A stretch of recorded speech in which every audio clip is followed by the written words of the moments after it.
Kim Jong ఉన్. ఇతడి పేరు వింటే అమెరికా సైతం వణికిపోతుంది. ఉత్తర కొరియాను ప్రపంచం నుంచి వేరు చేసిన ఈ అధినేత ఆగడాల గురించి తెలిస్తే మనం ఎంత స్వేచ్ఛగా బతుకుతున్నామో అర్థమవుతుంది. కేవలం కిమ్ మాత్రమే కాదు, అతడి కుటుంబం మొత్తం అంతే. వారికి ఎవరైనా ఎదురైతే సొంత వాళ్లని కూడా చంపేయడం వారి ఆనవాయితీ. అలాంటి ఆ ప్రభుత్వంలోని అధికారులు ఆ దేశంలో నివసించే ప్రజల పరిస్థితి ఎంత దయనీయంగా ఉంటుందో అర్థం చేసుకోవచ్చు. అంతేకాదు, ఆ దేశంలో ఇప్పటికీ సుమారు 100 ఏళ్లు వెనకబడి ఉంది అంటే మీరు తప్పకుండా ఆశ్చర్యపోతారు. ఇంటర్నెట్ ఉండదు, కేవలం 3 టీవీ ఛానళ్లు మాత్రమే ఉంటాయి. ఫోన్లు ఉపయోగించకూడదు, అక్కడి పేదలకు ఫోటోలు తీయకూడదు. ఇలా ఒకటేమిటి, ఇంకా చాలా నిబంధనలు ఉన్నాయి. ప్రపంచమంతా కరోనా వైరస్తో అల్లాడుతుంటే ఆ దేశంలో మాత్రం ఒక్క కరోనా కేసు కూడా లేకపోవడం నిజంగా ఆశ్చర్యకరమే. అయితే ఇన్నాళ్లు ఆ దేశాన్ని పీడించిన కిమ్ అనారోగ్యంతో బాధపడుతున్నాడనే సమాచారం తెలియగానే చాలా మంది సంతోషం వ్యక్తం చేస్తున్నారు. ఇలాగైనా అతడి పీడ వదులుతుందా అని ఎదురుచూస్తున్నారు. కానీ నేను క్షేమంగానే ఉన్నానంటూ అతడు మళ్లీ కనిపించడం ప్రజలను నిరాశపరిచింది. అయితే అక్కడి ప్రజలు కిమ్ చనిపోవాలని ఎందుకు కోరుకుంటున్నారు? ఈ కఠోర వాస్తవాలు తెలిస్తే అక్కడి ప్రజల కోరిక న్యాయమైనదే అనిపిస్తుంది. కిమ్ వయసు ఒక మిస్టరీ. కిమ్ జాంగ్ 2 నుంచి పాలనా పగ్గాలందుకున్న కిమ్ జాంగ్ ఉన్ అసలు వయసెంత అనేది ఇప్పటికీ ఎవరికీ తెలియదు. బహుశా ప్రపంచంలో అతనే అత్యంత పిన్న వయస్కుడైన పాలకుడై ఉంటాడన్న వాదన కూడా ఉంది. అయితే దీనికి సంబంధించి ఎటువంటి ఆధారం లేదు. ఉత్తర కొరియా ప్రజలకు కూడా కిమ్ పుట్టిన తేదీకి సంబంధించి ఎటువంటి క్లూ తెలియదు. కొంతమంది మాత్రం అతను 1983 లేదా 1984 సంవత్సరంలో పుట్టి ఉంటాడని చెప్తుంటారు. అమెరికా ట్రెజరీ డిపార్ట్మెంట్ 2016లో కిమ్ జాంగ్ ఉన్ పుట్టిన తేదీని జనవరి 8, 1984గా గుర్తించింది. మారు పేరుతో స్విస్లో చదువు. కిమ్ జాంగ్ ఉన్ చదువంతా స్విట్జర్లాండ్ రాజధాని బెర్న్లో సాగినట్లు చెబుతారు. Chicago bull shirt, Nike shoes ధరించి స్కూల్కు వెళ్లేవాడని చెబుతారు. స్నేహితులకు తన అసలు పేరు కాకుండా మారు పేరుతో పరిచయం చేసుకునేవాడని అంటారు. స్నేహితులతో తన పేరు పాక్ ఉన్ అని చెప్పుకునేవాడు. కొత్త వాళ్లతోనూ అలాగే పరిచయం చేసుకునేవాడు. కిమ్ చదువు కోసం విపరీతమైన డబ్బు ఖర్చు చేసేవారట. అయితే చదువు కన్నా బాస్కెట్బాల్, మ్యూజిక్ అంటేనే కిమ్ ఎక్కువ మక్కువ చూపేవారట. అలా చదువుల్లో కిమ్ ఎప్పుడు పూర్ స్టూడెంట్ అని చెప్తారు. మ్యాథమెటిక్స్, సైన్స్ సబ్జెక్ట్లో కిమ్ మరీ పేలవంగా ఉండేవాడని అంటారు. అలా అతని చదువంతా లోయర్ గ్రేడ్లోనే సాగింది. ట్రైనింగ్ లేకుండానే మిలిటరీ కమాండర్గా. పాలకులు తలుచుకుంటే కాని పనేమి ఉంటుంది చెప్పండి. సర్వం తమ అధీనంలోనే ఉన్నాక ఎందులోనైనా తలదూర్చవచ్చు. అలా కిమ్ కూడా మిలిటరీలోనూ తలదూర్చాడు. 2011లో అతని తండ్రి చనిపోయిన తర్వాత ఉత్తర కొరియా సైన్యానికి తనను తాను కమాండర్గా ప్రకటించుకున్నాడు. అలా ఆయుధ శిక్షణ లేకుండానే మిలిటరీ కమాండర్గా కొనసాగాడు. దేవుడని చెప్పుకునే రాక్షసుడు. ఉత్తర కొరియాలోకి అడుగుపెట్టగానే తప్పకుండా కొత్త గ్రహానికి వెళ్లామనిపిస్తుంది. అక్కడి ప్రజలను చూస్తే తప్పకుండా జాలి కలుగుతుంది. అక్కడి నిబంధనల గురించి తెలిస్తే అసలు మానవ హక్కులు ఉన్నాయనే సందేహం కలుగుతుంది. నిరంకుశత్వానికి మారుపేరైన ఉత్తర కొరియా అధినేత కిమ్ జాంగ్ ఉన్ను అక్కడి ప్రజలకు దేవుడనుకుంటారు. కాదు కాదు, అలా ఒప్పుకు తీరాలి, లేకపోతే వాళ్లు ప్రాణాలతో ఉండరు. వారానికి 7 రోజులు పనే. 6 రోజులు వరుసగా పనిచేయాలంటేనే మనకు విసుగు వస్తుంది. కానీ ఆ దేశంలో వారంలో 7 రోజులు పనే. బయటకు మాత్రం వారంలో 6 రోజులు మాత్రమే పని అని చెప్తారు. కానీ సెలవు రోజు మాత్రం ఖాళీగా ఉండనివ్వరు. ఆ రోజు కూడా ప్రజలు వాలంటీర్గా పనిచేయాలి. అంటే అక్కడ 7 రోజులు పనిచేయాల్సిందే. కిమ్ను సుఖపెట్టేందుకు ఏడాదికి 25 మంది యువతులు, అంతా 20 ఏళ్ల లోపు వాళ్లే. అయితే తాజాగా కిమ్కి సంబంధించిన ఓ సంచలన విషయం బయటకు వచ్చింది. కిమ్ను సంతోషంగా ఉంచేందుకు ప్రతి సంవత్సరం 25 మంది యువతులతో కూడిన టీం పనిచేస్తుందని ఒక కథనం పేర్కొంది. అంతా 20 ఏళ్ల లోపు ఉన్న యువతులను తీసుకొచ్చి ఏడాది పాటు కిమ్ వద్ద ఉంచుతారని తెలిసింది. అయితే వారిని ఎంపిక చేసేందుకు పెద్ద ప్రక్రియ ఉంటుందని, ఆ టీంలో నుంచి పారిపోయి బయటకు వచ్చిన ఓ యువతి ఇచ్చిన వివరాల ఆధారంగా ఈ కథనం ప్రచురించారు. ఆ యువతులకు ఏ చిన్న మచ్చగాని, సమస్యగాని ఉన్నా వారిని ఎంపిక ప్రక్రియ నుంచి పక్కన పెడతారు. అందం అణిమణిగి ఉండేవారిని తీసుకువచ్చి వారికి మెడికల్ టెస్టులు చేసి ఫైనల్ చేస్తారు. ఇక యువతులను సెలెక్ట్ చేయడానికి కిమ్ సన్నిహితులు దేశం మొత్తం తిరిగి కొందరిని ఎంపిక చేస్తారు. యువతుల రాజకీయ, కుటుంబ వివరాలు ఆరా తీస్తారు. గతంలో ఉత్తర కొరియా నుంచి పారిపోయిన వారిని, దక్షిణ కొరియా, ఇతర దేశాల్లో బంధువులున్న వారిని రిజెక్ట్ చేస్తారు. కొందరు యువతులను తీసుకొచ్చిన తర్వాత వారికి కన్యత్వ పరీక్షలు నిర్వహించి అందులో పాస్ అయిన వారినే సెలెక్ట్ చేస్తారు. ఏ చిన్న సమస్య ఉన్నా వారిని వెనక్కి పంపించేస్తారు. చివరికి 25 మందిని సెలెక్ట్ చేసి వారిని రాజధాని ప్యాంగ్యాంగ్కు పంపిస్తారు. వారు చేయాల్సిన పని అంతా కిమ్ను అన్ని రకాలుగా సుఖపెట్టడమేనని ఆ టీంలో నుంచి పారిపోయిన పార్క్ అనే యువతి అంతర్జాతీయ మీడియాకిచ్చిన సమాచారం ద్వారా తెలుస్తోంది. ఆ 25 మంది యువతులను 3 టీంలుగా వేరు చేస్తారు. కిమ్కు మసాజ్ చేసేందుకు ఒక టీం, పాటలు పాడి డ్యాన్స్ చేయడానికి మరో టీంను పక్కన పెడతారు. ఇక చివరిగా మూడో టీం మొత్తం కిమ్తో లైంగిక ప్రక్రియలో పాల్గొనేందుకు తయారు చేస్తారు.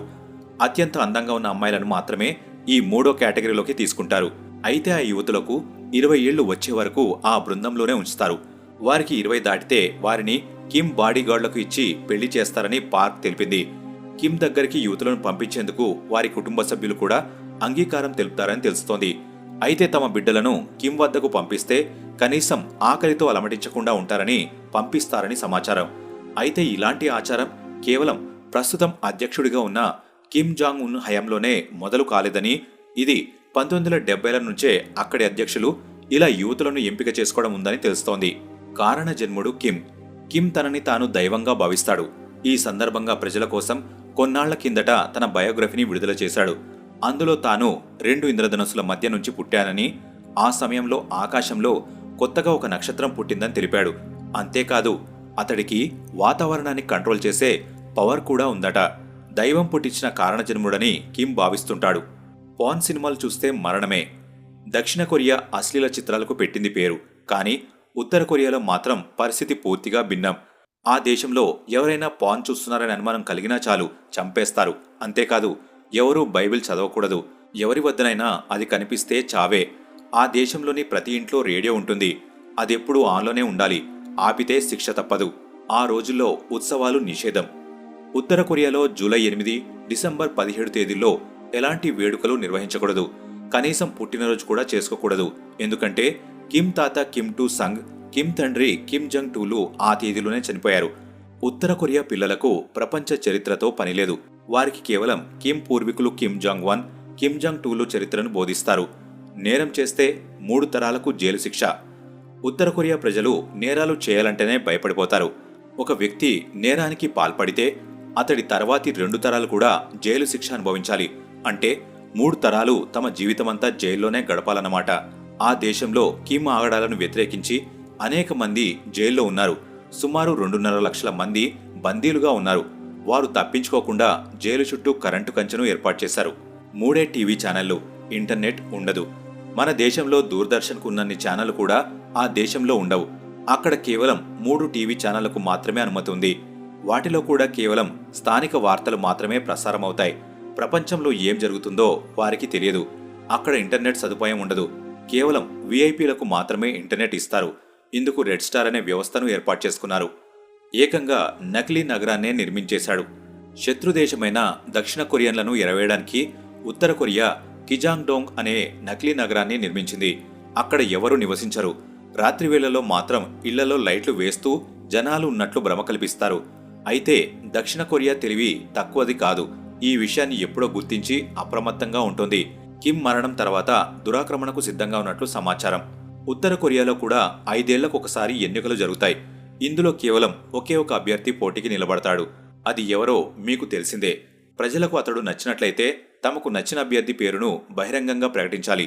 ఆ తర్వాత వాళ్ల పరిస్థితి ఎలా ఉంటుందో తెలిసిందే. ఆ ధైర్యం చేయలేక ప్రజలు కిమ్నే తమ అధినేతగా అంగీకరిస్తున్నారు. కిమ్ ఆగడాలను తెలిపే మరికొన్ని మచ్చుతునకలు. కిమ్ జాంగ్ ఉన్ తన మావయ్య దుస్తులు విప్పి ఆకలితో ఉన్న 120 వీధి కుక్కల బోనులో వేసి చంపేశాడు. ఈ దేశంలో జీన్స్ దుస్తులు వేసుకోకూడదు.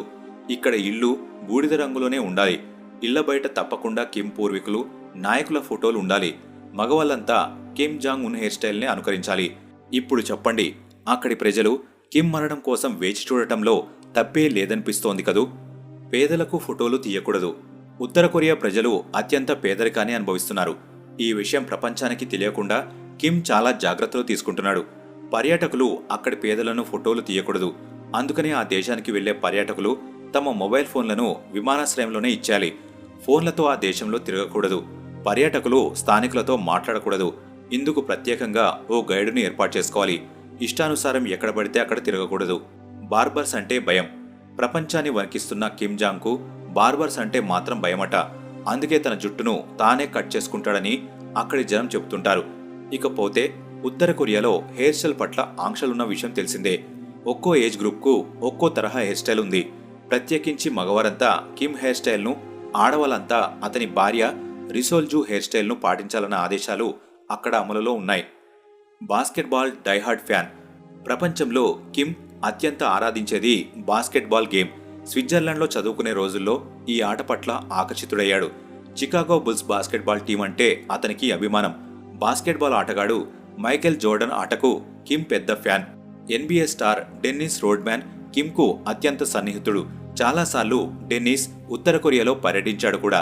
ఇంతే ఫ్రెండ్స్, ఈ వీడియో చూస్తూ మీరు ఇంతవరకు వచ్చారంటే ఈ వీడియో మీకు నచ్చిందనుకుంటున్నాను. ఇప్పుడు ఇక్కడున్న ఈ వీడియో కూడా మీకు నచ్చుతుంది. క్లిక్ చేసి చూడండి. Thank you.